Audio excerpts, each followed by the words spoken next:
Un projet qui nous emmène dans les plaines de la Bekaa, au Liban, où, vous le savez, se trouvent de nombreuses familles réfugiées syriennes.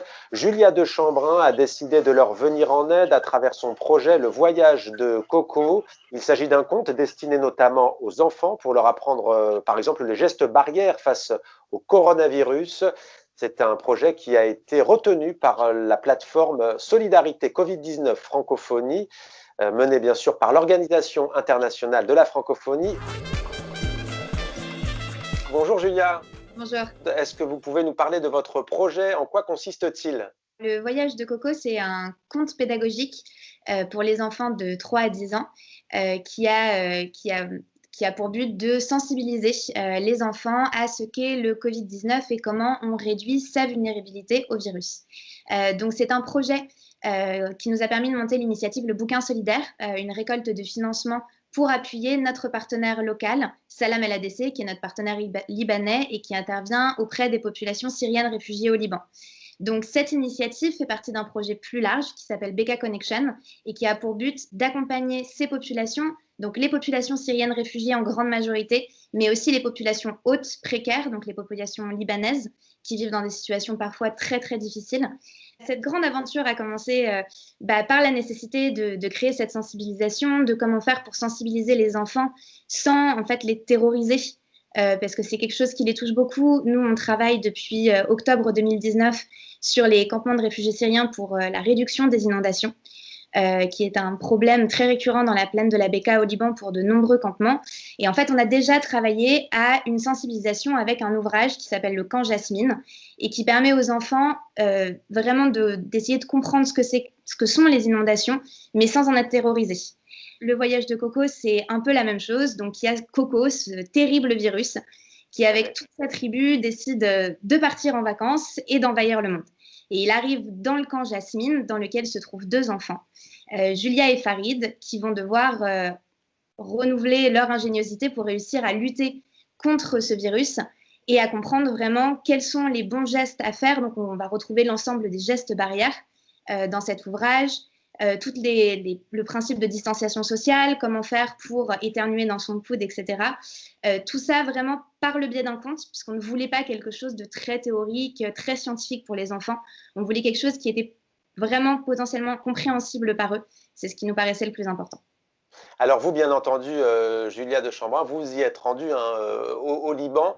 Quelles avaient été vos impressions? Qu'est-ce qui vous avait frappé sur le sort de ces populations civiles, de ces familles syriennes réfugiées dans la plaine de la Bekaa?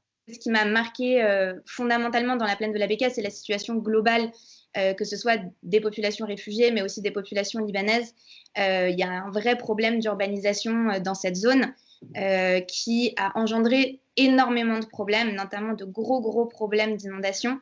Il y a énormément en fait de campements, donc ce sont des campements informels. Le statut de réfugié n'étant pas accordé aux Syriens au Liban. Donc c'est une situation extrêmement complexe. Donc c'est plein de petits campements. Très souvent, on trouve des campements avec à peine une vingtaine de familles. Donc ça rend vraiment l'intervention des ONG et des organismes locaux extrêmement complexe.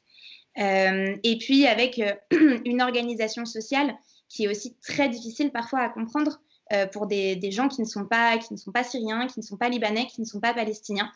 Et je pense que ce qui nous a le plus marqué et ce qui a fait qu'on a vraiment eu envie de commencer à travailler sur ce territoire, c'est que ces populations, en fait, sont des populations bénéficiaires de nombreux projets, mais ont très peu voix au chapitre. Il y a très peu de concertation. Nous, c'est un peu notre corps de métier chez CID, la concertation, la formation des groupements d'habitants et des populations à la gestion de projets.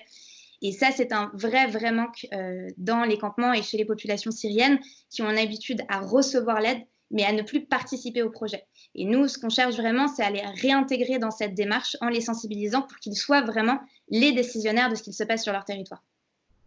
Alors l'ONG, on l'a dit, hein, votre organisation non gouvernementale s'appelle CID, ça veut dire les graines, hein, donc vous semez, on peut dire, la solidarité, mais en ce moment c'est compliqué, on le voit avec cette pandémie de Covid-19. Comment est-ce que vous continuez à garder le lien, à être connecté avec le Liban? Alors pour nous, c'est vrai qu'on a de la chance, c'est assez simple. On a un partenaire qui est extrêmement réactif, c'est une toute petite structure, c'est la MLADC, mais du coup comme toute petite structure qui n'est pas encombrée par des milliards de couches administratives, qui a une capacité d'action et d'adaptation qui est très, très impressionnante. Et on est en contact permanent par WhatsApp, par Skype. En plus, nous n'avons qu'une heure de décalage horaire, donc c'est vraiment très, très facile. Un mot aussi pour finir sur la crise au Liban, crise sanitaire comme la plupart des pays de la planète, avec cette épidémie, cette pandémie. Il y a aussi une dure crise économique, il y a aussi une dure crise sociale, politique. On imagine que ça vous donne envie d'aller encore plus de l'avant à l'avenir pour aider le Liban et notamment ses réfugiés? Oui, bien sûr, c'est aujourd'hui, alors après ce qu'on peut voir, et moi ce que j'ai pu constater pendant mes quelques missions au Liban et qui se sont exactement montées au même moment que le début de la révolution libanaise, c'est qu'il y a quelque chose de très beau qui est en train de se passer au Liban et qui est malheureusement très peu relayé.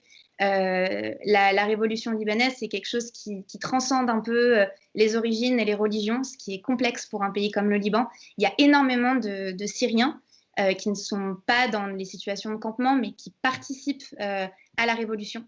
C'est quelque chose qui donne envie de travailler avec les populations encore plus sur la concertation et sur la sensibilisation, parce qu'on sent qu'il y a un creuset incroyable aujourd'hui et qui est pour moi quelque chose d'essentiel quand on voit la crise économique auquel fait face le Liban aujourd'hui et qui est sans précédent et qui va sûrement plonger le pays dans une situation extrêmement complexe. Et je pense qu'aujourd'hui, sans solidarité, ce sera extrêmement difficile pour les populations.